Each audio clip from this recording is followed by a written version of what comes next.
আমরা যেই জিনিসটাতে প্রায় আটকে যাই যে একজন চালা 1 লক্ষ টাকা ইনকাম করছে, একজন নিউ গ্র্যাজুয়েট ইনকাম করছে 15,000 টাকা। কেন এটা? কারণ চালা যে শুধু চা বানাতে পারছে তা না, he or she has a skill মানুষের কাছে সেল করা। Sells itself is a very big skill.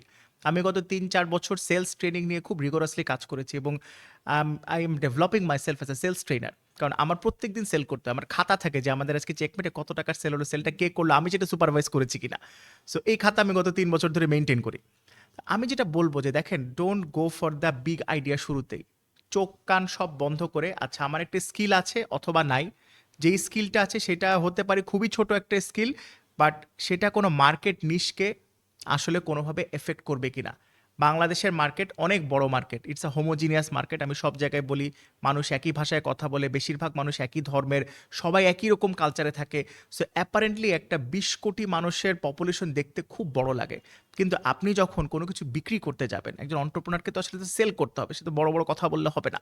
তখন কিন্তু আপনার একটা স্পেসিফিক নিজ ধরে আগাতে হবে। সো যিনি ব্যবসা করতে চান, নাম্বার ওয়ান, ওনার স্কিল ছোট থাকুক বড় থাকুক, ওনার স্কিল না থাকুক, অন্টারপ্রেনারশিপ স্কিলটা ওনাকে হর্ন করতে হবে, এটা ওনাকে শার্প করতে হবে।